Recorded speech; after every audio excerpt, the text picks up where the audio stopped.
যদি জান্নাতে যেতে চাও প্রত্যেক রাতে 4000 দিনার আল্লাহর রাস্তায় দান করো। আলী বলছেন আমার তো এত টাকা নাই, কেমনে জান্নাতে যাব? রাসূল বলছেন আলী 4000 টাকা লাগবে না, 4 বার সূরা ফাতিহা তিলাওয়াত করো, 4000 টাকা দান করার সওয়াব পেয়ে যাবে। কত সহজ করে জান্নাতের কথা বলছি। এবার আমার নবী বলছেন আলী রে, তোমাকে কি আমি আরেকটা ওসিয়ত করব সহজে জান্নাতে যাওয়ার? পয়গম্বরে আরবি আপনি আমাকে বলেন। আল্লাহর রাসূল বললেন আলী রে, তুমি যদি প্রত্যেক রাতে ঘুমাতে যাওয়ার আগে 30 পারা কুরআন খতম করে ঘুমিয়ে যেতে পারো, ইন্তেকাল করতে দেরি হবে, আল্লাহর তৈরি জান্নাতুল ফিরদাউসে যেতে 1 মিনিটও দেরি হবে না। কোন সুবহানাল্লাহ। আলী বলছেন আল্লাহর পয়গম্বর 30 পারা কোরআন তিলাওয়াত করে ঘুমানো, তাহলে তো ঘুমই হবে না, রাত্রই তো শেষ হয়ে যাবে।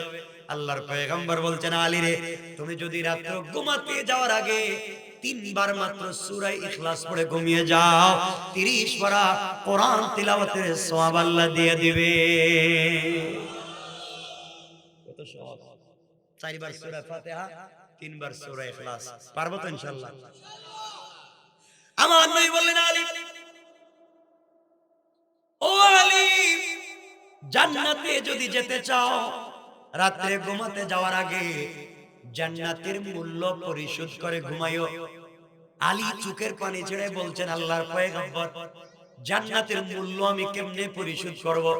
আপনি তো বলেছেন জান্নাতের মধ্যে একটা মাঠ আছে যার নাম মসজিদ।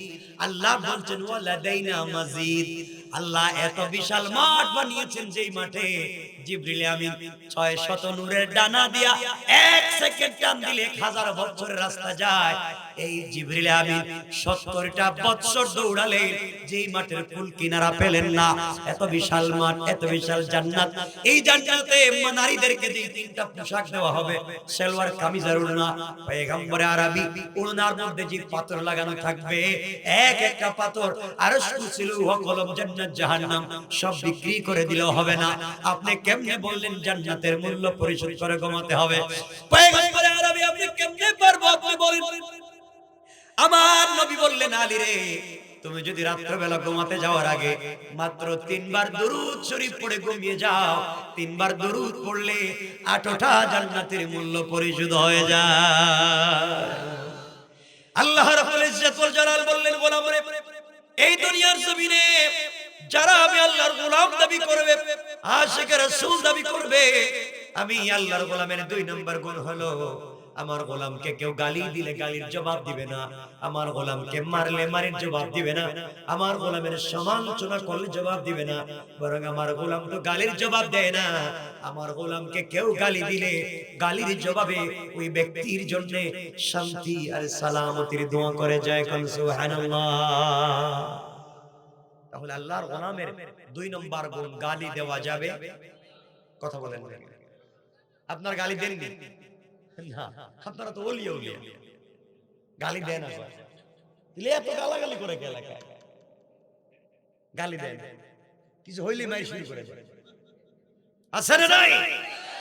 করেন। আল্লাহ বলছেন কাল্লা, সূরাল মাআরিজ, সূরাল মাআরিজ হাত্তাল ইমকান 15 নম্বর আয়াত। আল্লাহ বলছেন কাল্লা ইন্নাহা লাযা। কোরআন সূরাল মাআরিজ 70 নম্বর সূরা, যে সূরা মক্কা অবতীর্ণ হয়েছে, যার আয়াত সংখ্যা 44। কোরআন 15 নম্বর আয়াত। আল্লাহ বলছেন কাল্লা ইন্নাহা লাযা। এর উপরে আয়াতে বলছেন ওয়ালা ইয়াসআলু হামিমুন হামিমা।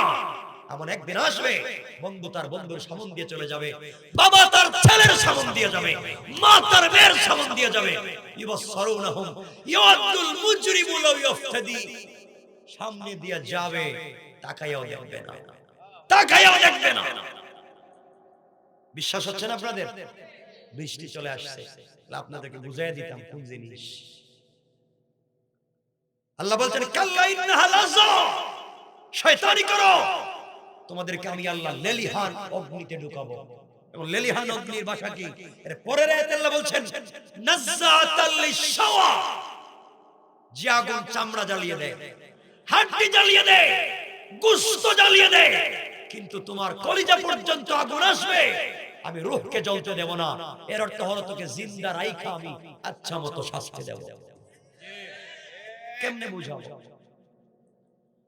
মুফাসসিরিনে কেরাম আল্লামা জারুল্লাহ জামাখশরী তাফসীরে কাশফে হানাফি মাযহাবের ইমাম আল্লামা ইমাম আবু বকর জাসসাস আহকামুল কোরআন লিল জাসসাসে এই আয়াতের তাফসীরে বলেন 1 লক্ষ বকরির বাচ্চাকে, জীবন্ত বকরির বাচ্চাকে মাথা নিচের দিকে করে পা উপর দিকে উঠাইয়া শরীর থেকে, জীবন্ত বকরির বাচ্চার শরীর থেকে নিচের দিকে চামড়া টানলে যেই ব্যথা হয়, যেই কষ্ট হয়, আল্লাহ বলছেন গোলাম রে শয়তানি করলে কিয়ামতের দিনে আমি আল্লাহ তোমাকে যে জাহান্নামে দিব। মাথাটা নিচের দিকে করে পাটা উপর দিকে উঠাইয়া বৃদ্ধাঙ্গুলি থেকে জীবন্ত তোমার শরীর থেকে চামড়াকে মাথার দিকে টানবো, তোমার পক্ষে কেউ কথা বলবার মতো পাবে না।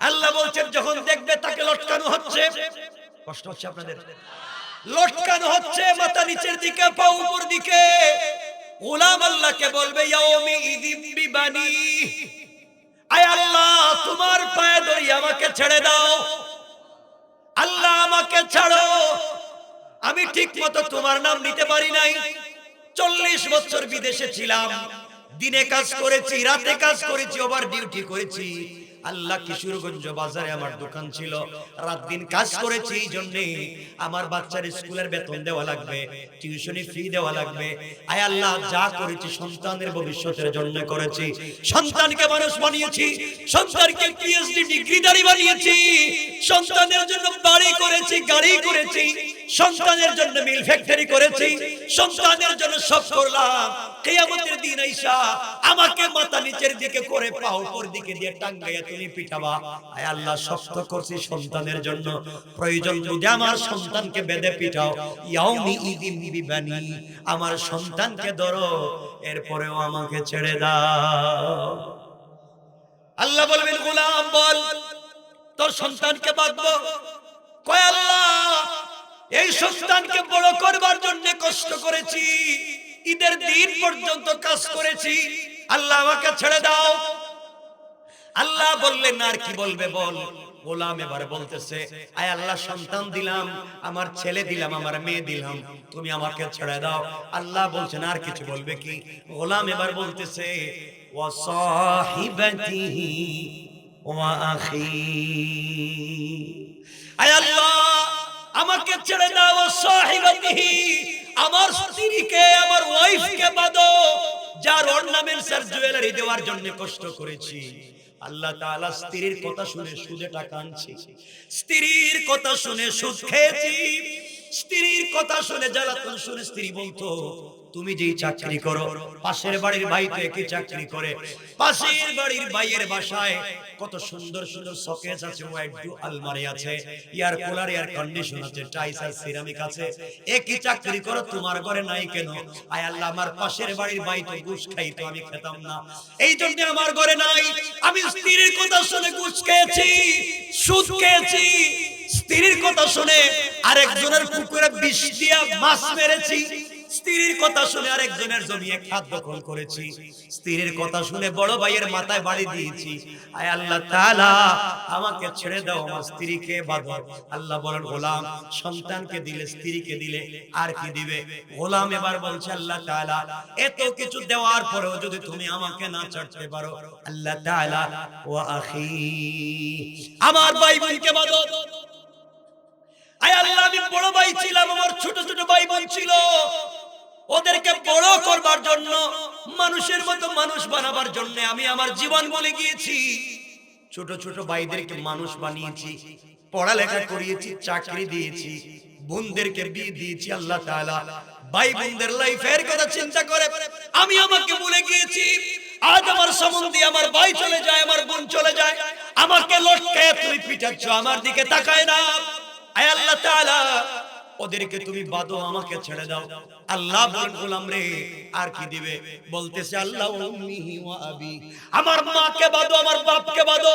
আয় আল্লাহ মাকে খাওয়াইছি, বাপকে খাওয়াইছি, আজকের দিনে আমার মা আমারে চিনে না, বাবা আমারে চিনে না। আল্লাহ বলেন আর কি দিবে? বল রে। গোলাম বলতেছে আল্লাহ তাআলা এত কিছু দেওয়ার পরেও তুমি ছাড়বা না, আমি আরো কিছু দিতে চাই। আল্লাহ বলেন দেখিয়ে দিবে। গোলাম এবার বলতেছে ওয়া ফাসিলাতিহি লাতী তুআওয়ি, আয় আল্লাহ, এই যে আমার আমলনামায় লেখা আমি জমি দখল করছি, আল্লাহ আমি ইচ্ছা করে করি নাই, আমার গোষ্ঠীর মুরব্বি বলছে তুই এই জমি দখল কর। ওয়া ফাসিলাতি, আমার গোষ্ঠীর মুরব্বি, আয় আল্লাহ তাআলা আমার নেতা বলছে ফেনসিডিল ব্যবসা কর, যা হবে আমি দেখব। আমার নেতা বলছে বাজারে দোকান দখল কর, চাঁদা উঠা। আয় আল্লাহ তাআলা আমার নামে এত মামলা, এত আসামি, এত কিছু আমার নামে, সব তো আমি করি নাই। আমার গোষ্ঠীর মুরব্বি, আমার অভিভাবক যিনি, তার পরামর্শে আমি করছি। আল্লাহ তারে বাঁধো। আল্লাহ বললেন তারে বাঁধলাম, এরপরে কি বল, তোরে তো ছাড়বো না। এবার গোলাম বলছে আল্লাহ তাআলা যদি ছাড়ো না, ওয়ামান ফিল আরদি জামিআন সুম্মা ইউনজি, আয় আল্লাহ, মা দিলাম, বাবা দিলাম, সন্তান দিলাম, ছেলে দিলাম, মেয়ে দিলাম, স্ত্রী দিলাম, ভাই বোন দিলাম, গোষ্ঠীর মুরব্বি দিলাম, গ্রামের নেতা দিলাম, আমার নেতা দিলাম, সব দিলাম, এরপরে তুমি আমারে ছাড়বা না। আসমানে যা আছে, জমিনে যা আছে, সব তোমাকে দিলাম। সুম্মা ইউনজি, আয় আল্লাহ, এরপরে তোমার পায়ে ধরে আমাকে ছেড়ে দাও। আল্লাহ বলেন গোলাম তোর কথা কি শেষ? আয় আল্লাহ সব দিলাম, কথা শেষ, এবার তুমি জবাব দাও। এবার আল্লাহ জবাব দিচ্ছেন, গোলাম রে সব কথা শুনছি, এখন আমার কথা শুন। আল্লাহ বললেন কাল্লা ইন্নাহা লাযা, কখনো না, তোকে আমি ছাড়বো না। তোকে আমি কমন সেন্স দিয়েছিলাম, জেনারেল নলেজ দিয়েছিলাম, এত কিছু পাওয়ার পরে দুনিয়া আমাকে চিনলি না, আর সবাইকে দিতে চাস।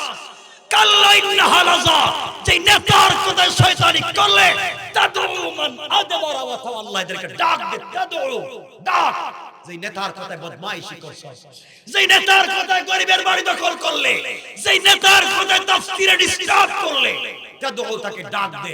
মান আদবারা ওয়া তাওয়াল্লা, তুই ডাক দে, তোকে দেখে তারা চলে যাবে, তোর কাছেও আসবে না।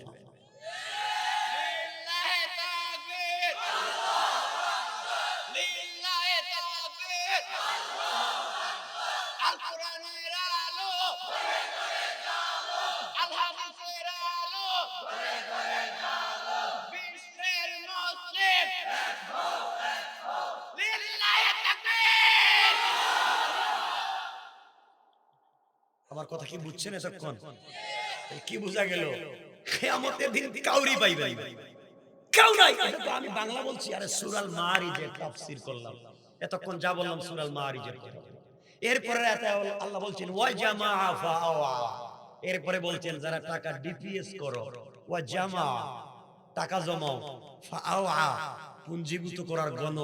আল্লাহ বলছেন কুরআন কারীমের 30 নম্বর পারা সূরা হুমাযায়, আল্লাযী জামাআ মালা ওয়া আদ্দাদা, সম্পদ জমাও, ওয়া আদ্দাদা গণ, ছেড়ে দিবেন। আল্লাহ বলেন পাবলিক শুনো, ফি আমাদিন মুমাদ্দাদা, শেষ আয়াতে বলছেন ফি আমাদিন মুমাদ্দাদা, লম্বা শিকল দিয়ে বাইদা দিবেন। পড়েন না তো কোরআন, তার তাফসীর বুঝেন। ফি আমাদিন মুমাদ্দাদা, লম্বা শিকল দিয়ে বেঁধে পিটাবে। কেমনে বুঝাবো এই কথাগুলো? আপনারা সব বাদ দিয়া সমাজে ফিতনা তৈরি করতেছেন। কে নাবির নিচে হাত বাঁধে, কে বুকের উপরে হাত বাঁধলো, কে কলজের উপরে হাত বাঁধলো, কে নবী সালাম আলাইকা বললো, কে নবী সালাম আলাইকা বলে নাই, কে জোরে আমিন বললো, কে আস্তে আমিন বললো, মায়ের শুরু করলো। এগুলো কি পাইলেন? কোথায়? যারা মাযহাব মানে, চার মাযহাব ইসলামের সৌন্দর্য, যে কোন মাযহাব মানবে, আপনার আপত্তি কোথায়? আপত্তি আছে? কেন আপত্তি? সব মাযহাবই তো ঠিক আছে, তা আপনার সমস্যা। কেউ যদি এগুলো নিয়ে ফিতনা করে তাহলে ভিন্ন জিনিস, আপনি ফিতনা করবেন কেন? গ্লাসের ভিতরে যদি পানি থাকে ফেলাইয়া দেন, গ্লাস খালি করেন, তাহলে কিছু রাখা যাবে। আর গ্লাসে আগে কেরোসিন তেল ঢুকায় রাখলে আমি এখন মধু ডাইলা লাভ নাই। কথা বলেন না কেন? যারা হানাফি মাযহাব মানেন, আমরা যারা মানি, সমস্যা আছে? যারা মালিকি মাযহাব মানে সমস্যা আছে? যারা হাম্বলি মাযহাব মানে সমস্যা আছে? যারা শাফিঈ মাযহাব মানে সমস্যা আছে? তোমার সমস্যা কোথায়? এই ফিতনাগুলো বাদ দাও। আজকে এগুলো ফিতনা করে করে গ্রামে দুটো চারটা মসজিদ বাড়াইছে। এক মসজিদে সবাই রফে আদায় করে, হাত কান পর্যন্ত উঠায়। দুইজন মুসল্লি গেছে, ওরা হাত উঠায় না, ওরা হাত ঠিক মতো বাইরে রাখছে। নামাজের শেষে মুসল্লিরা গায় তোদের বাড়ি কই, হাত উঠাইলে না? আমরা হাত উঠাই না, কালকে থেকে আর মসজিদে আসবে। এরা চিন্তা করলো, রে বাবা, এই মসজিদে যাইতে পারতাম না, নতুন আমরা আর একটা মসজিদ করি। এই শুরু হয় পঞ্চায়েত ভাঙ্গা আর একটা নতুন মসজিদ। সবাই হাত নিচে বাঁধে, দুইজন মুসল্লি গেছে, এরা রফে আদায় করতেছে। নামাজের পর গায় ছেলেরা হাত উঠাও, নামাও কেন? শয়তান কামড়াইতেছে নাকি? এখানে এগুলো চলবে না, অন্য জায়গায় যাও। এরা চিন্তা করছে, রে বাপ, এখানে এসে মারামারি করে লাভ নাই, আমরা নতুন আর একটা মসজিদ করে আলাদা করি। এই হয়ে গেল মসজিদ ভাঙ্গে, গ্রাম ভাঙ্গে। দুই ভাই একই করে থাকে, একই প্লেটে খাবার খায়, কিন্তু দুই মসজিদে নামাজ পড়ে। এগুলো নাই কেনই ফিতনা করে? জাতিকে কেমনে ঠিক করবে না, কেমনে এদেরকে এক জায়গায় নিয়ে আসবেন? পাবলিকের মাথায় টুপি উঠে দেওয়া যাচ্ছে না, পাবলিক টুপি পরে না। ওরে বাপ, একটা তো মাথায় আছে, তুমি এটা ফালাইয়া দাও, এটা পরা যাবে না, ওইটা পরা যাবে না, ওইটা পরা যাবে না। শয়তানি কোথায় গেল? একটা তো মাথায় দিছে, তোমার তো একটাও নাই। কথা বলেন না কেন? একটা তো আছে মাথা। টুপির কালার নিয়ে মাইল লাগে, পাগড়ির কালার নিয়ে মাইল লাগে, আছে না এগুলা? কি জমানে আইলাম? শয়তান চিন্তা করতেছে, আমার আর কোন বাংলাদেশে থাকার দরকার নাই, আমি সব দায়িত্ব দিয়ে দিচ্ছি। এরা নিজেরা এগুলা কাজ করতেছে, আমার তো কষ্ট করার দরকার নেই। একটু অবসরে গেছে, চাবি দিয়ে গেছে, এটা রিমোট কন্ট্রোল চলতে আছে। আমি তো বেশি কথা বলবো না, 12:15 হয়েছে। আপনারা যান। এই এলাকার নাম কি? উপজেলার নাম সদর। আপনারা কিশোরগঞ্জ সদরে এখন যান, একটা মসজিদও মনে হয় এখন গেট খোলা পাইবেন। আসেনি খোলা না তালা দেওয়া? কেন মসজিদের গেট তালা দেওয়া? কথা বলেন না কেন? বলেন, সবাই বলেন। কোরআন হাদিস ছাড়া তো আপনারা কিছুই চোখে দেখেন না। কোরআন হাদিস ছাড়া আপনারা কিছু মানতে চান না। এখন আমাকে বলেন, কোরআন হাদিসের কোথায় আছে যে চুরের ভয়ে মসজিদের গেট তালা দেওয়া লাগবে? বলেন, বলা লাগবে আপনাদের। তালা দিছেন কেন? কিয়ামতের দিন জবাব দিবেন, হাইছেন না, হাইছেন না মিয়া মিয়া সাহেব, আলিম সাহেব, হাসবেন না। আপনাকে গেট তালা দেওয়ার দায়িত্ব আল্লাহ দেয় নাই, আপনাকে আল্লাহ পাঠিয়েছে চোরের ভয়ে মসজিদের গেট তালা দেওয়ার জন্য নয়, আপনাকে পাঠিয়েছে চোরের চরিত্র সংশোধনের চেষ্টা করার জন্য। আপনি চোরের চরিত্র সংশোধনের চেষ্টা করেন, ডাকাতের চরিত্র সংশোধনের চেষ্টা করেন। চোর আর চুরি করবে না, আগামীতে মসজিদের গেটে দাঁড়াইয়া মসজিদের গেট পাহারাদারি করবে, পাহারাদারি। গেট তালা দেওয়া আপনার দায়িত্ব হচ্ছে পৌঁছে দেওয়া। বাল্লিগু আন্নি ওয়ালাউ আয়া, আপনি পৌঁছে দেন, আপনি কথা পৌঁছে দেন, চোরকে বুঝান, ডাকাতকে বুঝান। তাহলে এলাকার মানুষ তো মসজিদের গেট তালা দিলে চোর কি ভালো হয়ে যাবে? কথা বলে। তো আপনার কাজ কি?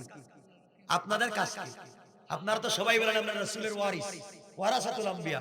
তো রাসূল সাল্লাল্লাহু আলাইহি ওয়াসাল্লাম শয়তানের যুগে এসে মা তার ছেলেকে চিনতো না, বাপ তার মেয়েকে চিনতো না, যে যার সাথে জিনা করত এই সমাজের মানুষকে চরিত্র দিলেন। কেমন চরিত্র? আপনি কেমনে দিন পৌঁছাবেন শুনেন, শয়তানি বাদ দেন, দ্বীনের দাওয়াত দিবেন কেমনে? আপনারাই সেই কিছু হুজুর ওয়াজ করে জ্বালাও, পোড়াও, কাটো, মারো। এই দেশ মুসলমানদের, এখানে হিন্দু বৌদ্ধ থাকতে পারবে না, মন্দির ভাঙ্গো। ঠিক পাবলিক কই ঠিক কয় না? এগুলা কই মেলে? হ্যাঁ, এগুলা কোন ইসলামে? আমার একজন বুঝাইতে পারবেন কোন ইসলামে আছে আপনি আরেকজনের মন্দিরে আঘাত করবেন, প্রেগনে আঘাত করবেন? কেন? আপনার রাসূলের চরিত্র এমন ছিল না। আপনার রাসূল মক্কায় যতদিন ছিলেন কাবা ঘরে নামাজ পড়েছেন বাইতুল্লাহ, তখন বাইতুল্লাহ মসজিদের ভিতরে 360টা মূর্তি ছিল। এ কথা বলে না কেন? রাসূল যখন নামাজ পড়তেন মসজিদে, তখন মসজিদে মূর্তি ছিল না। তো মসজিদে মূর্তি থাকবার পরে তোমার রাসূল নামাজ পড়েছেন, তাও ধর্মযুদ্ধ লাগান নাই, সাম্প্রদায়িক দাঙ্গা লাগান নাই, তার কাছে রাষ্ট্রীয় ক্ষমতা আসে নাই বিদায়। আর তোমরা মারামারি করো, এলাকায় রাখা যাবে না, সব ভাঙ্গে ফেলাই দিবে। কি আজগুবি কাজ! আল্লাহর রাস্তে ধর্মযুদ্ধের দিকে যাইও না। যার যার ধর্ম পালন করবে, লা ইকরাহা ফিদ্দীন, কোরআন শিখো। কোরআন বলছে লা ইকরাহা ফিদ্দীন, ধর্ম নিয়ে কোন জবরদস্তি করা যাবে না। কি করবেন? কাদ তাবায়্যানা রুশদু মিনাল গায়। আল্লাহ বলছেন দুটো রাস্তা ফয়সালা করে দিয়েছি, একটা হিদায়াতের রাস্তা, একটা গুমরাহির রাস্তা। তোমার কাজ হচ্ছে কোনটা হিদায়াতের পথ, কোনটা গুমরাহির পথ, এই পথ বলে দেওয়া তোমার কাজ। কে চললো কে চললো না এটা দেখা তোমার দায়িত্ব নয়, তোমার কাজ বলে দেওয়া। চললো কি চললো না আমি দেখবো। ওয়াত্তাকু ইয়াওমান তুরজাউনা ফীহি ইলাল্লাহ সুম্মা তুওয়াফা কুল্লু নাফসিন মা কাসাবাত ওয়া হুম লা ইউজলামুন। গোলাম যখন আমার কাছে ফিরে আসবে, তখন কোন পথে চললো আর কোন পথে চলে নাই হিসাব আমি নেব। ঠিক কিনা বলেন? এজন্য ফিতনা করব? বলেন করব? আল্লাহ হেফাজত করুন। সবাই বলেন না? মারামারি করা যাবে? সুতরাং আল্লাহর গোলামের 2 নম্বর গুণ, গালি দেওয়া যাবে। 1 নম্বর গুণ, অহংকার করা যাবে। আমার কথা মনে বিশ্বাস হইতেছেন আপনাদের? আপনারা কে দাড়ি কাটলো? যাও দাড়ি কাটো, মসজিদে আসো, প্যান্ট পরে যাও, পাঞ্জাবি পরো না। আরে বাপ দূরে সরাইয়া দাও কেন? মানুষকে কাছে ডাকো না কেন? আজকে প্যান্ট পরতেছে, কালকে পাঞ্জাবি পরবে। আজকে দাড়ি কাটছে, কালকে কাটবে না, তুমি কাছে নিয়ে আসো তারে। দূরে দাও কেন? আপনার আমার কাজ হচ্ছে পৌঁছে দেওয়া। কেমনে? লিল হিকমাতি ওয়াল মাউইযাতিল হাসানাতি, হিকমতে উত্তম শব্দ চয়ন করে মানুষের কাছে দিন পৌঁছে দিতে হবে। কার চরিত্র? লাকাদ কানা লাকুম ফি রাসূলিল্লাহি উসওয়াতুন হাসানাহ, রাসূলের উত্তম চরিত্র পৌঁছে দাও। কেন? তার চরিত্রে কোনো পাগলামি নাই। আল্লাহ বলছেন মা আনতা বিনিআমাতি রাব্বিকা বিমাজনুন, না, তার চরিত্রে কোন পাগলে কেমন? ইন্নাকা লাআলা খুলুকিন আযীম, আসমানের নিচে জমিনের উপরে তার মতো চরিত্র পৃথিবীতে আর না। সুবহানাল্লাহ, একটু জোরে পড়ে। এজন্য নবীজি কাউকে গালি দিয়েছেন, কাউকে পিটিয়েছেন, কাউকে কষ্ট দিয়ে কথা বলেছেন? আমরা বলবো কাউকে গালি দিব? বলেন গালি দিব? এলে আজকে থেকে গালি যদি না দিই, গ্রাম শান্তি। গালি বাদ দিয়ে দিই। আল্লাহর গোলামের 3 নাম্বার গুণ আমার আল্লাহ বলছেন ওয়াল্লাযীনা ইয়াবিতুনা লিরাব্বিহিম সুজদান ওয়া কিয়ামা। আল্লাহ বলেছেন গোলামরে, এই দুনিয়ার জমিনে যারা আমি আল্লাহর গোলাম দাবি করবে, আশিক রাসূল দাবি করবে, আমি আল্লাহর গোলামের 3 নাম্বার গুণ হলো আমার গোলাম দুনিয়ার জমিনে বিপদে পড়ে গেলে রুকু করবে আমি আল্লাহর পায়ে, সিজদা করবে আমি আল্লাহর পায়ে, আমার গোলাম দাঁড়াবে আমার জন্য, সিজদা করবে আমার জন্য। সুতরাং যারা আল্লাহর পা ছাড়া পীরের পায়ে সিজদা করে, মাজারে মাজারে সিজদা করে, আল্লাহর কসম তারা আল্লাহর গোলাম হতে পারে না। আল্লাহ বলছেন সুজদা ওয়া কিয়ামা, সিজদা করো আর দাঁড়াও। কার জন্য? কার জন্য? বাংলাদেশে এমন পীর আছে, তার কদমে সিজদা না দিলে শান্তি পায় না। আসেনি বলে নামাজও পড়ে না, দাড়িও নাই, ফর্ম শেষ। এগুলো শয়তান।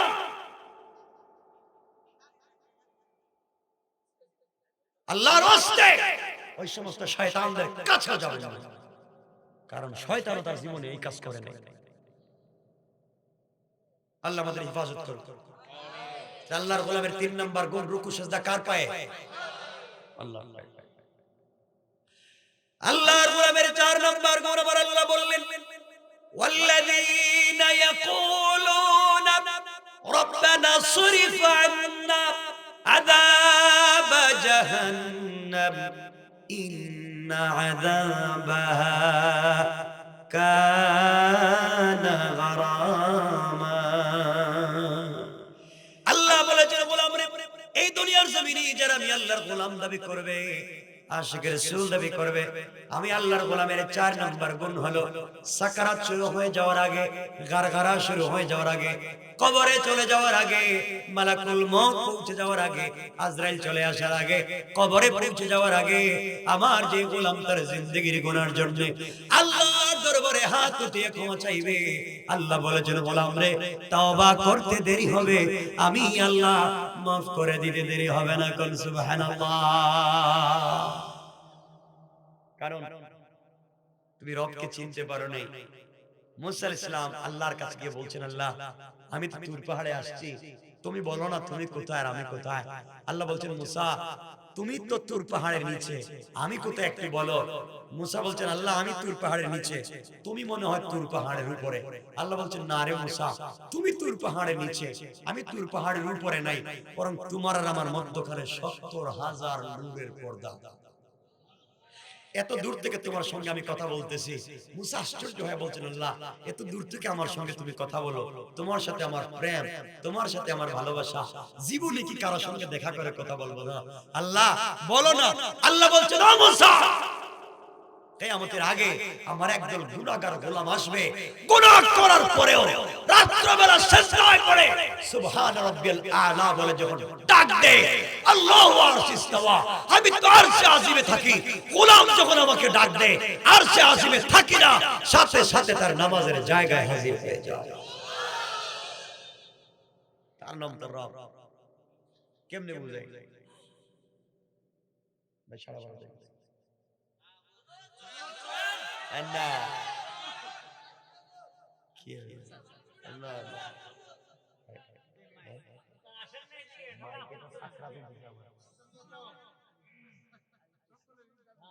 কষ্ট হচ্ছে না? একটু হাত উঠে দেখান কার কার কষ্ট হচ্ছে।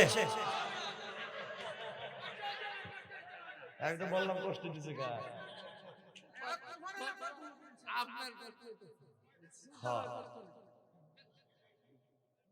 আলোচনা অনেক লম্বা, আমি সামনের দিকে যেতে চাই না। আচ্ছা শোনেন, আল্লাহকে চিনেন। ও যুবক যারা জওয়ান আছো, তোমরা তো শুধু প্রেম নিয়ে ব্যস্ত। প্রেম, তোমার গার্লফ্রেন্ড, হ্যাঁ পাগলা যুবক শোনো, আমিও জওয়ান, আমিও প্রেম করি, আমি একজন প্রেমিক পুরুষ। আরে আমি প্রেম করি, তোমরা ভুল জায়গায় প্রেম করো, আমি যাই না শুই না প্রেম করি। যুবক শোনো, তুমি যার সাথে প্রেম করো, যেই মেয়ের সাথে প্রেম করো, তোমার প্রেমিকা, তোমার গার্লফ্রেন্ড, তার চামড়া অনেক ডিজাইন করা, বিউটিফুল, এক্সট্রাঅর্ডিনারি, তার চেহারা স্মার্ট, তার বয়স শুনলে পাগল হয়ে যাও। আরে বুকো, যেই মেয়ের প্রেমে পড়ে পড়ালেখা বাদ দিয়েছে, যেই মেয়ের প্রেমে পড়ে ফেন্সিডিং ইয়াবা ধরেছ, যেই মেয়ের প্রেমে পড়ে মা বাবার সঙ্গে খারাপ ব্যবহার শুরু করেছ, যেই মেয়ের প্রেমে পড়ে 30 বছরের রোজগার তার বাড়িতে পৌঁছে দিয়েছ, বুকা যেই মেয়ের সাথে রাত্র জেগে কথা বলো, ঘুম থেকে উঠে ওই মেয়ে যদি তোমার চাইতে একটা স্মার্ট, তোমার চাইতে টাকাওয়ালা আর একটা যুবককে পেয়ে যায়, তোমাকে ভুলে যাইতে 1 মিনিটও লাগবে না। ভুল বলছি? তুমি যার সাথে প্রেম করেছো, ওই মেয়েটা যদি আজকে মরে যায়, তার চামড়া থেকে 32 ঘন্টার ভিতরে বের হবে পোকা।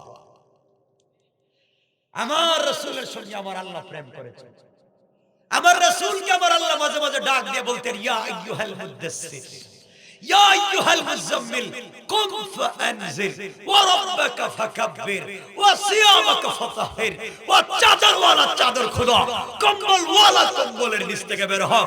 ও মুহাম্মদ, তুমি খাদিজার সঙ্গে কম্বলের নিচে, আমি আরশে আজিমে, বন্ধু ভাল লাগে না, তুমি কম্বল থেকে বের হও, খাদিজাকে ঘুম পাড়ায়া দাও, ফাতেমাকে অন্য জায়গায় রাখো, বন্ধু তোমার জন্য আমি ঘুমাই না, লা তাখুযুহু সিনাতুন ওয়ালা নাওম, তোমার সঙ্গে কথা বলার জন্য আমি ঘুমাই না, তুমি কম্বলের নিচে, আমি আরশে আজিমে, বন্ধু ভাল লাগে না, একটা বার কম্বল থেকে বের হও, সিজদায় পড়ে আমি আল্লাহকে ডাক দাও, আরশে আজিমে থাকবো না, তোমার ঘরের দরজায় দাঁড়িয়ে যাব, ঘরের দরজায়।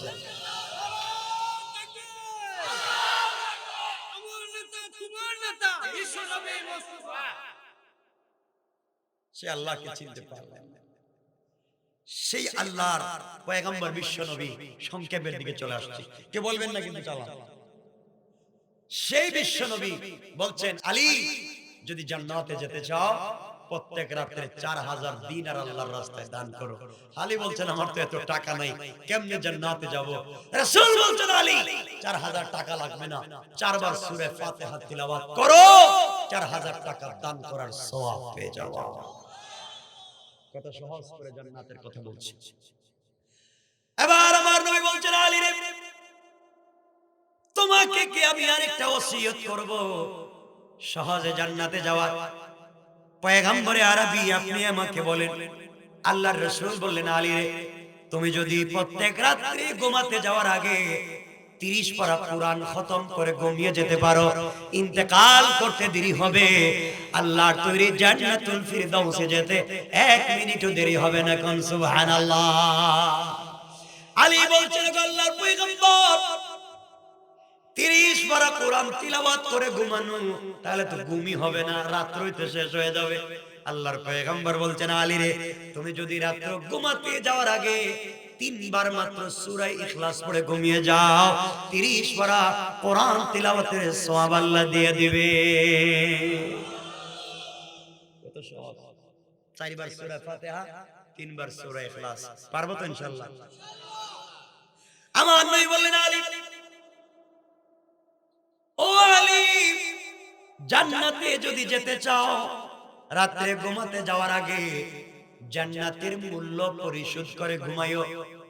আলী চোখের পানি ছেড়ে বলছেন, আল্লাহর পয়গম্বর, জান্নাতের মূল্য আমি কেমনে পরিশোধ করব? আপনিই তো বলেছেন জান্নাতের মধ্যে একটা মাঠ আছে যার নাম মসজিদ। আল্লাহ বলছেন, ওয়ালাদাইনা মসজিদ। আল্লাহ এত বিশাল মাঠ বানিয়েছেন, যেই মাঠে জিবরিল আমিন 600 নূরের ডানা দিয়া 1 সেকেন্ড টান দিলে 1000 বছরের রাস্তা যায়। এই জিবরিল আমিন 70টা বছর দৌড়ালে যেই মাঠের কুল কিনারা পেলেন না। এত বিশাল মাঠ, এত বিশাল জান্নাত। এই জান্নাতে নারীদেরকে যে 3টা পোশাক দেওয়া হবে, সালোয়ার কামিজ আর ওড়না, পয়গম্বরে আরবি ওড়নার মধ্যে যে পাথর লাগানো থাকবে, এক একটা পাথর আরশ কুরসিল ওয়া কলম জান্নাত জাহান্নাম সব বিক্রি করে দিলেও হবে না। আপনি কেমনে বললেন জান্নাতের মূল্য পরিশোধ করে ঘুমাতে হবে? পয়গম্বরে আরবি আপনি কেমনে পারবো? আপনি বলেন। আমার নবী বললেন, আলী রে, তুমি যদি রাত্রিবেলা ঘুমাতে যাওয়ার আগে মাত্র 3 বার দরুদ শরীফ পড়ে ঘুমিয়ে যাও, 3 বার দরুদ পড়লে 8টা জান্নাতের মূল্য পরিশোধ হয়ে যায়। আল্লাহু আকবার, আল্লাহু আকবার। সহজে আর কি বুঝাবো আপনাদেরকে? আলী বললেন, ইয়া রাসূলুল্লাহ, আপনি আমাকে ভাবে আরো সহজ কিছু কথা বলেন। এবার নবীজি বলছেন, আলী তাহলে শোনো, 4 নাম্বার তোমাকে আরেকটা কথা বলি। আলী রে, 2 জন মানুষ মারামারি শুরু করেছে, কাটাকাটি হবে, একজন আরেকজনকে মারবে, গুলি করবে অথবা হত্যা করবে।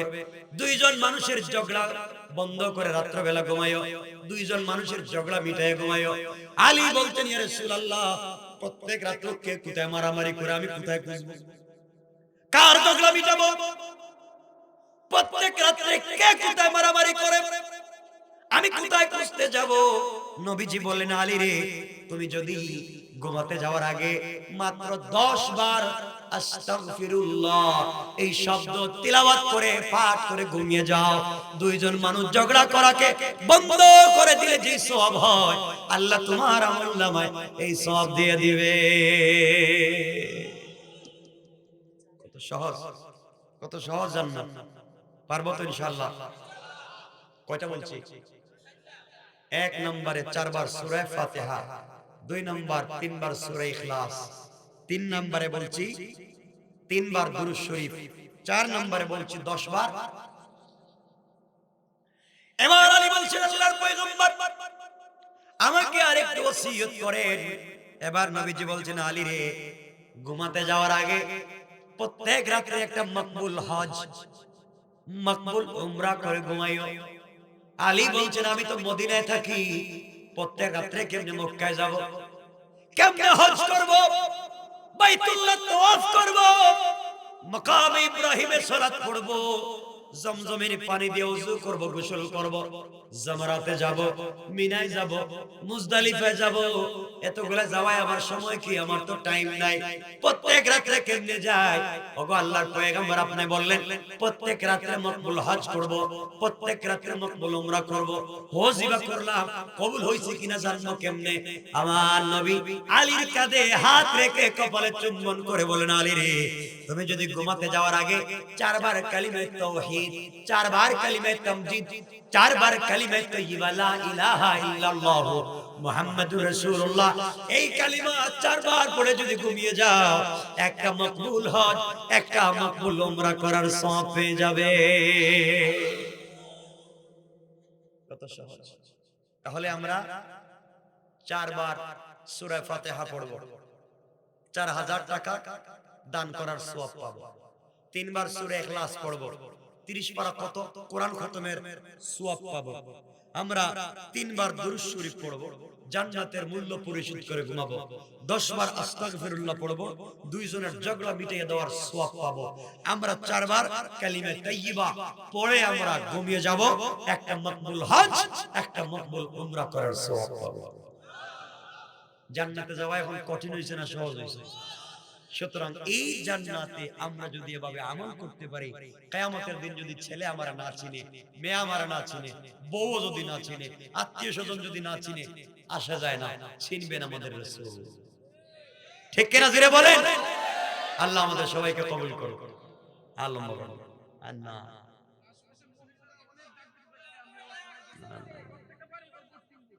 আর শুনেন,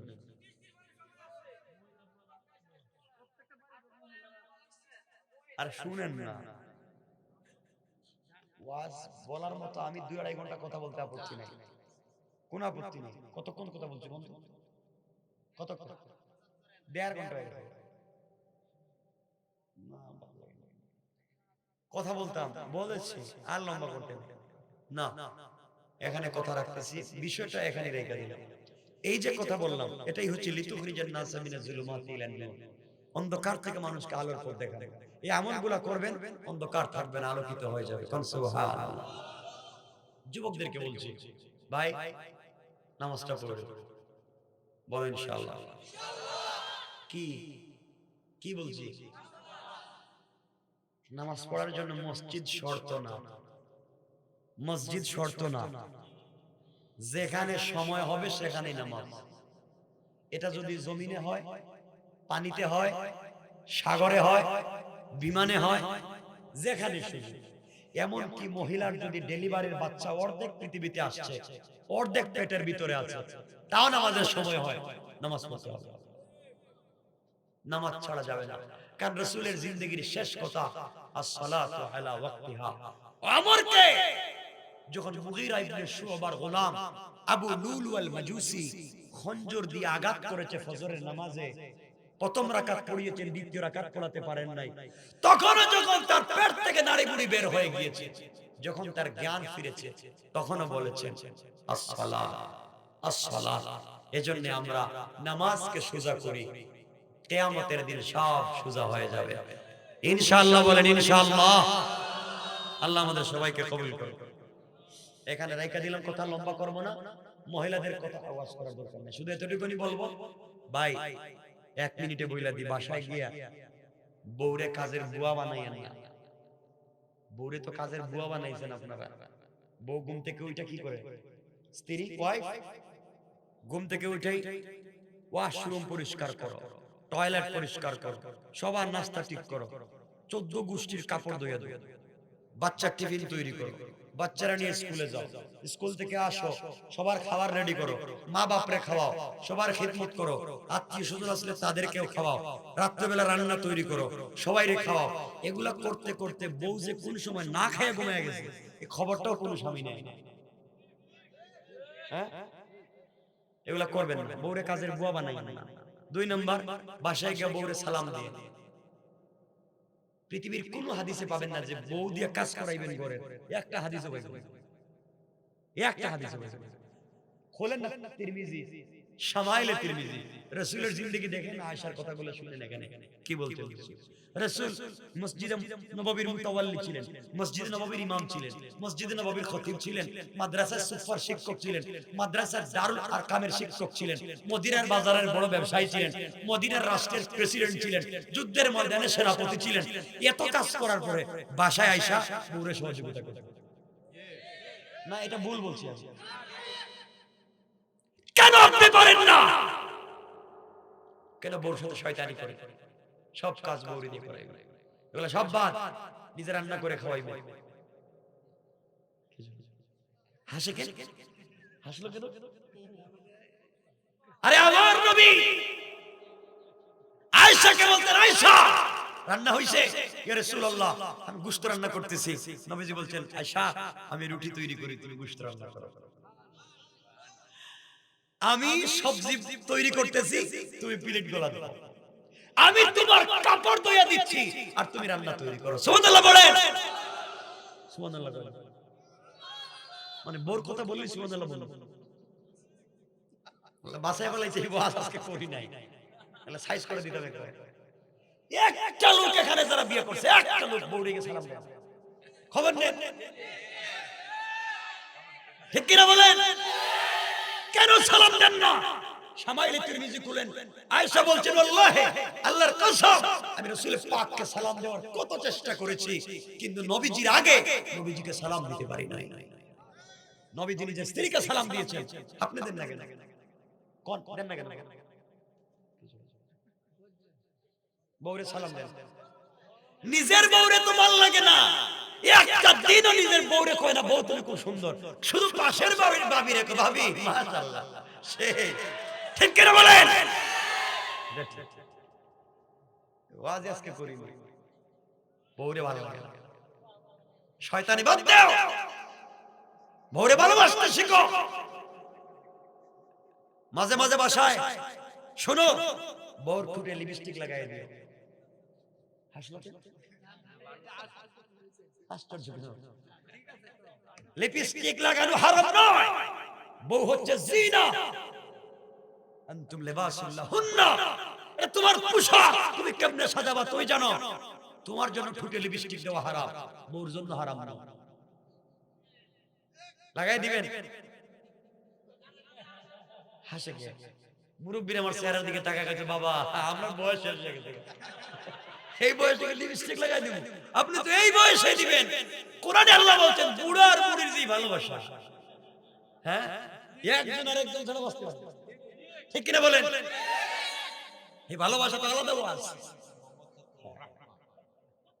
এই ভালোবাসা, আরে বাবা রে বাবা, বহুত জোয়ান বউ স্বামীর এই খায় বালায়, কিন্তু বুড়া বউ খাইবে না। তবে আমার স্বামী আগে আসো, বেচারা চোখে দেখে না কোন জায়গায় 80 টাকায় বড় মুড়ি দিতেছে, আসি একসাথে খাই, ঠিক কিনা বলেন? ঠিক বলছি না বাবা? এই বাবা হাস, ঠিক বলছি। আল্লাহর ওয়াস্তে স্ত্রীর সাথে খারাপ ব্যবহার করবেন না। মাঝে মাঝে বউর লিপস্টিক লাগাই দিবেন।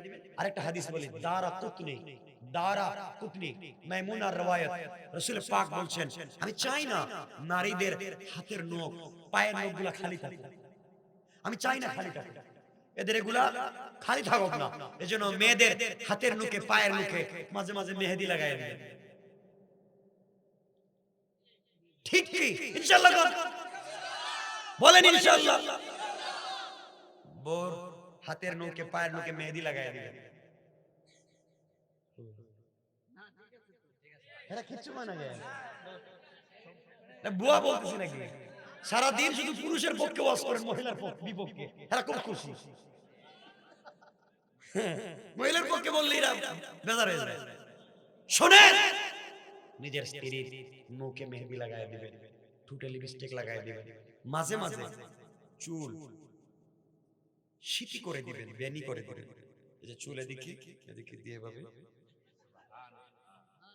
আরে আমাদের মা কলেজার টুকরা মা আয়েশা সিদ্দিকার চুল কোমর পর্যন্ত লম্বা ছিল। নবীজি একদিন ঘরে আসছেন, নবীজির একটা হাদিস লম্বা হয়ে যাচ্ছে, কথা দেরি হয়ে যাচ্ছে ভাই। আরে শুনেন, আরে আপনারা বললে হবে না তো, 12টার পরে কথা বলা খিলাফে সুন্নাহ। আল্লাহ বলছেন ওয়াল্লাইল লিবাসা, রাতে ঘুমানোর টাইম, ওয়াজ করার টাইম না। শুনেন, তো আয়েশার চুল কোমর পর্যন্ত। তো নবীজি সফরে যখন থাকতেন, তো ঘরে আসার 2 ঘন্টা আগে রাস্তা দাঁড়াইয়া থাকতেন, ঘরে আসতেন না। খাদেম পাঠাইয়া দিতেন ঘরে, যাও আমি আজকে অমুক স্ত্রীর ঘরে থাকবো, তাকে বলো 2 ঘন্টা পরে আমি আসতেছি, এর ভিতরে যেন সে রেডি হয়ে যায়। সুবহানাল্লাহ বলেন। মানে সবসময় স্ত্রীকে ফিট দেখতে রাসূল পছন্দ করতেন। আর আপনারা এমন বুকা স্বামী আমার জীবনে আল্লাহ আমার বহুত দেশ ঘুরাইছে, ওয়েস্টার্ন কালচার আমি দেখে আসছি, দুনিয়ার ওয়েস্টার্ন কালচার দেখেছি নিজের চোখে, কিন্তু আমি বাংলাদেশের স্বামীর মতো বুকা স্বামী দেখি। হেরা পর জন্য লেহেঙ্গা কিনে, হাই হিল জুতা কিনে, দামি ব্রেসলেট কিনে, সোনো আলতা আলকাতরা কিনে, আলকাতরা চিনেন তো? সব কিনে, কিন্তু একটা দিনও কোনো স্বামী বলল না বউরে, বউ রাত্রে ঘুমানোর সময় সব পইরা আমার সামনে আসো। বউ ঘুমানোর সময় হইতে ছেড়া যেটা সকালে শুরু করেছিল ময়লার গন্ধ করে, গামের গন্ধ করে, যেটা দিয়ে বাথরুম পরিষ্কার করছে, যেটা দিয়ে কাপড় ধুইছে, সেইটা নিয়ে ঘুমায় গেছে। আর দামি পোশাক পরে সে মার্কেটে যায়, সুন্দর পোশাক পরে সে বিয়ে বাড়িতে যায়। তুমি কেমন মুখা স্বামী যে নতুন শাড়ি পরাইয়া বউরে আরেকজনকে দেখাই দিতেছো, আর তুমি এই ছেঁড়া কাপড়টা। ঠিক কিনা বলেন? বউরে বলবা তোমার যত দামি কাপড় সব আমার সামনে, ইনশাআল্লাহ। তো বলতে চাইছিলাম, তো আয়েশা নবীজি একদিন না বলি আয়েশার ঘরে চলে আসছে, তো চুল ছিল উস্কো খুস্কো, একটু উল্টা পাল্টা। তো নবীজি বলছেন, আয়েশা তুমি তো এত সুন্দর, কিন্তু কাপড়ও পরতে পারো না, চুলও ডিজাইন করতে পারো না। তো আয়েশা বলছেন, আপনি এমন স্বামী আমার, একটা দিন আমার কাপড়টা পরায় দিলেন না, একটা দিন আমার চুলটা বেনি করে দিলেন না। রাসূল বলছেন, আয়েশা চিরুনি নিয়ে এসো। রাসূল চিরুনি নিয়ে হযরতে আয়েশার চুলগুলা বেনি করে সিটি করে দিয়া নিজে কাপড় পরাইয়া দিয়েছে। আর সুবহানাল্লাহ, এখানে শেষ না, কাপড় পরাইয়া দিয়ে আয়েশারে ঘুম পড়াইছে। ঘুম পড়াইয়া রাসূল করছেন কি, ঘুমে রাইকা আয়েশারে কোলে উঠে বিছানা নিচে রাইকা নিচে উপরে ঘুমায় গেছে। আয়েশা ঘুম থেকে উঠে দেখে নিচে মাটিতে, তিনি উপরে বলছেন, আপনি এমন কেমন স্বামী, আপনি নিচে ঘুমায় আমার নিচে দিয়ে আপনি উপরে। নবীজি বললেন, তুমি কেমন স্ত্রী, তোমাকে কে কোলে করে নিচে নামাইছে কইতে পারবে না। সুবহানাল্লাহ বললেন না? কেমন খুন সুটিয়ার ভালোবাসা ছিল, এগুলো বললে তো রাত্র শেষ। কেন ইসলাম শুনেন না, শিখেন না? মাঝে মাঝে বউর চুলে কালার করে দিবেন, লাল কালার, হলুদ কালার। হাসতে কেন? আমি বুঝতেছি না। আমি কি টিকটকের কথা বলি নাই? টিকটকের ওয়াজ করে যুবক শুনো, টিকটকে ভিডিও বানানো বন্ধ করে টিকটক বাদ দিয়া টুকটাক আমল করো। টিকটক বাদ দিয়া টুকটাক আমল করো, জান্নাতে চলে যাইবা। সহজ। এজন্য মাঝে মাঝে স্ত্রীকে চুল কালার করে দিবেন, কোন আপত্তি নেই। শুধু কালো ছাড়া সকল কালার জায়েজ। শুধু কি কালার? কালো।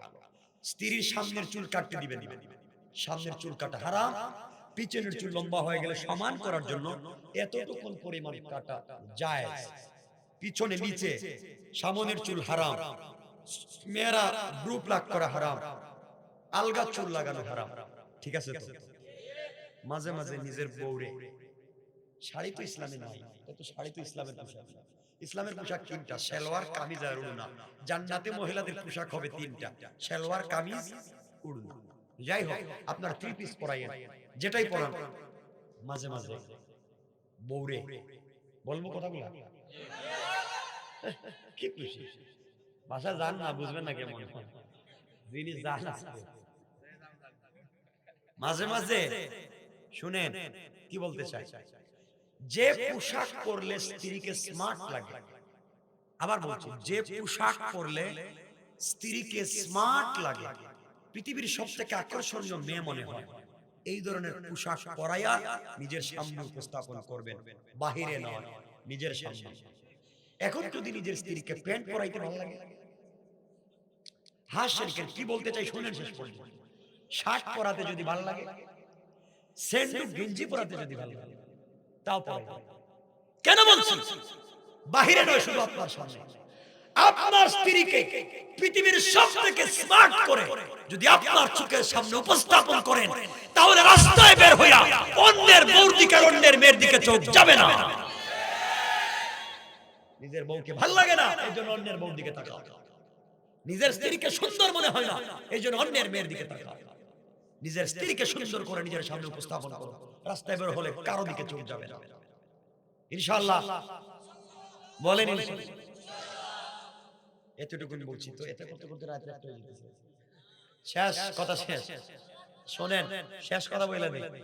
মাঝে মাঝে বউ বলেন তো আপনারা, না স্ত্রী বলেন? আচ্ছা আচ্ছা, স্ত্রীর রান্নাকে মাঝে মাঝে বলবেন, বউ তোমার হাতের রান্না মাশাআল্লাহ অনেক মজা, টেস্ট খুব, বলবেন তো কিছু? বউর হাতের রান্না তো ভালো লাগে না, শুধু গার্লফ্রেন্ড যদি চিংড়ি মাছ এনে খাওয়ায় দেয়, শয়তান। বউর হাতের রান্না সবথেকে স্বাদ, এটা বলবেন। কেন বললাম এটা? বলি আমি একটা কথা বলি, আজকে ওয়াজ থেকে গেলে, তবে শর্ত হলো যে রান্না কে রাঁধছে এটাকে জানবেন, এরপরে প্রশংসা করবেন, নাহলে ঝামেলা আছে। এটা ভাঙ্গি আবার বলে দিলে মাইল লেগে যাবে। যেমন আজকে ওয়াজ থেকে ভাষায় গেলে দরজায় দাঁড়িয়ে গিয়ে বলেন, বউ আসসালামু আলাইকুম ওয়া রাহমাতুল্লাহ। বউ খুব হেরে আজকে কোন বুঝে ধরছে, জীবনে সালাম দেন আজকে থেকে নতুন সালাম। এজন্য আগে বুঝাইবেন যে ওয়াজ থেকে আইছি, সালাম শিখেছি, নাহলে বেজার লাগবে বড়।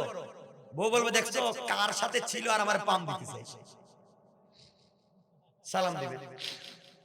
এরপরে ঘরে গিয়ে বলবেন, বউ মাশাআল্লাহ তোমাকে যে সুন্দর লাগতেছে আজকে, মনে হইতেছে নতুন বিয়ে করে এনেছি। আরে বলবেন, ওর মন ভালো লাগবে তো, খুশি হবে তো, পরকিয়া করবে না, বুঝতেছেন না?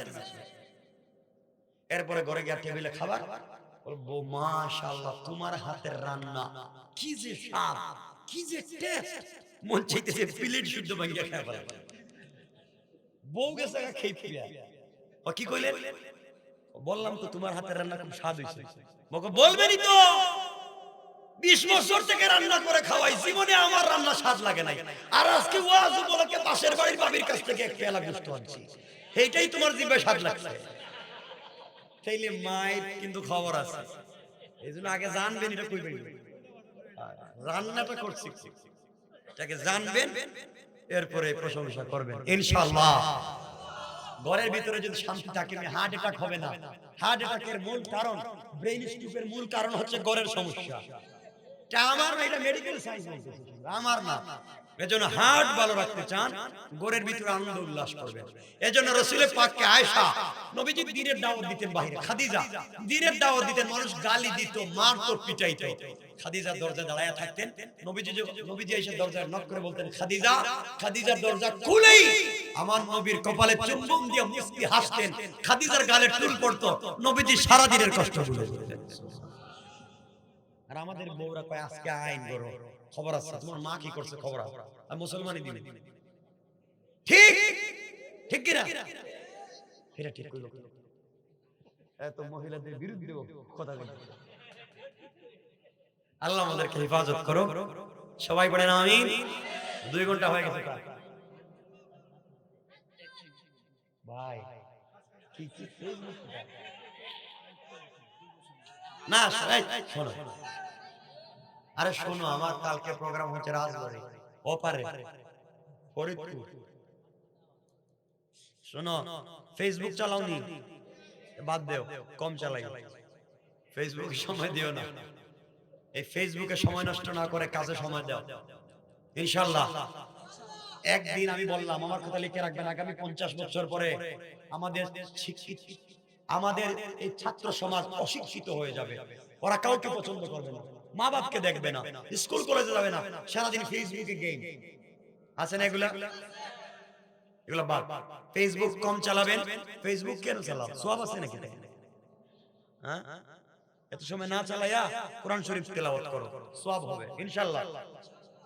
আরেকটা কথা বলছে ভাই, এটা বললাম, ফেসবুক কম চালাইবা তো, ফেসবুক, টুইটার, ইনস্টাগ্রাম, তারপরে ইউটিউব, এগুলো কম চালাইবা, দরকার নাই ইনশাআল্লাহ।